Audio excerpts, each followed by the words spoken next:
Reagan était venu, Kennedy était venu ici. Bonsoir Berlin.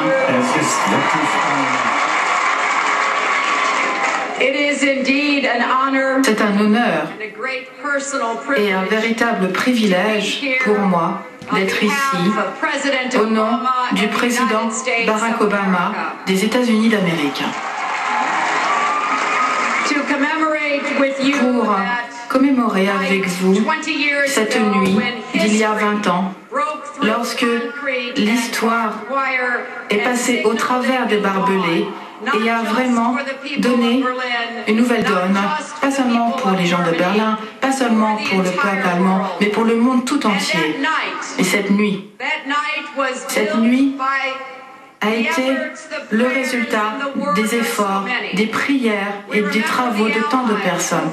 Nous rappelons les alliés qui ont permis la réalisation du plus grand pont aérien de l'histoire. 1/4 million de vols pour pouvoir apporter des vivres aux gens. Il faut que ça rentre dans le Nous rappelons également les Polonais qui se sont battus pour la liberté avec les grèves à Gdansk dans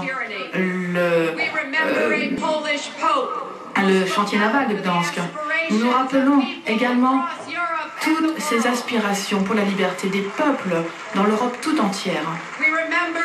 Nous nous rappelons des gens qui ont vraiment tendu la main à travers l'Atlantique pour essayer de libérer les gens qui étaient captifs. Nous pensons aux étudiants de Prague qui ont joué cette pièce de Orwell, cette pièce dissidente.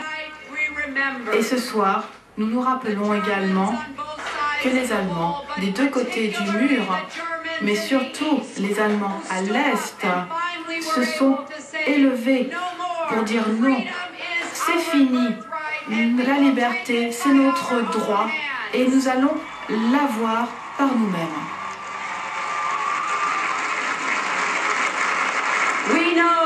Nous savons que des millions de cœurs, d'esprits et de mains étaient derrière tous ceux qui ont fait tomber ce mur. Mais l'histoire ne s'est pas arrêtée le soir de la chute du mur. C'était une nouvelle histoire qui se dessinait. Nous ne pouvions pas savoir ce que les gens à Berlin, ce que les Allemands, ce que les gens en Europe feraient de ce moment. Mais ensemble, nous vous avons vu transformer le paysage de ce continent et modifier le cours de l'histoire mondiale. Berlin est venu au centre d'un processus de paix. Berlin est devenu le cœur d'une Allemagne pacifique réunifiée et d'une Europe pacifique et réunifiée. 20 ans plus tard, nous nous en souvenons. Mais il faut également agir. Il y a encore des millions de personnes dans le monde entier qui sont séparées. Peut-être pas par des murs, peut-être pas par des barbelés, même si cela existe encore dans certains endroits. Mais ce sont des gens qui sont séparés des gens qu'ils aiment. Ce sont des gens qui ne peuvent pas réaliser leur propre destin. Donc, pour ceux qui bénéficient de cette grande entreprise qui a démarré en 1989, nous, les leaders, nous, les citoyens, nous devions nous engager à travailler ensemble pour faire reculer encore les frontières de la liberté, afin que tous les peuples, partout dans le monde, puissent suivre leurs rêves et réaliser leur plein potentiel. C'est un très grand honneur pour moi, maintenant, de vous transmettre un message de quelqu'un qui représente la chute de différents types de murs. Les murs de discrimination, des stéréotypes, tous les murs qui, souvent, sont dans nos esprits. Et j'aimerais donc vous parler au nom de M. Barack Obama, notre président. C'est un honneur pour moi que de féliciter les Allemands et les Européens pour le 20e anniversaire de la chute du mur de Berlin. Je suis navré de ne pas pouvoir être aujourd'hui avec de nombreux amis. C'est un plaisir pour moi que la ministre Clinton soit à la tête de cette délégation qui vient soutenir ces commémorations excellentes. Le 9 novembre 1989, c'est une date qui restera dans la mémoire des Américains. On se rappelle ces centaines de personnes qui abattaient le mur, qui disaient qu'il ne pourrait plus y avoir de tyrannie, qu'il ne pourrait plus y avoir d'obstacle à la liberté. C'est une date qui montrait que l'histoire, la destinée humaine s'accomplirait. Les Allemands ont abattu cette barrière entre les familles et les amis. Il n'y avait plus de barrière entre l'Ouest et l'Ouest de l'Europe. Il y avait l'unité dans toute l'Europe. Et même malgré la tyrannie, le peuple a insisté pour faire changer la face du monde. Et ceux qui étaient derrière le rideau de fer ont continué de croire en l'espoir d'un meilleur avenir.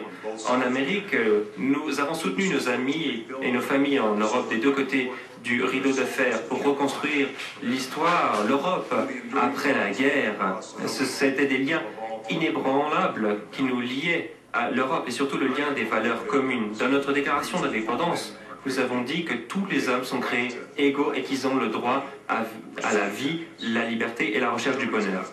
Dans la constitution allemande, on dit que la dignité humaine restera inviolée. Et aujourd'hui, où nous célébrons ce jour, où nous célébrons ces valeurs, nous savons que l'œuvre de l'humanité n'est jamais finie. Et le président Kennedy a dit que la liberté est indivisible. Tant qu'une personne est esclave, aucun humain n'est libre. Nous ne pouvions pas imaginer que l'Allemagne serait menée par une femme venant du Brandebourg, ou qu'un homme noir sera à la tête des États-Unis. Mais c'est là la course de la destinée humaine.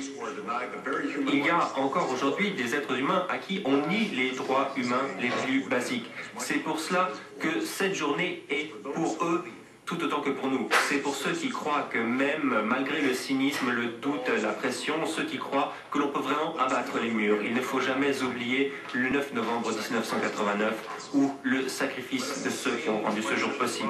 Il faut maintenir les amitiés des deux côtés de l'Atlantique pour que la flamme de la liberté continue de brûler pour éclipser la tyrannie et pour que tout le monde vive en liberté. Je vous remercie.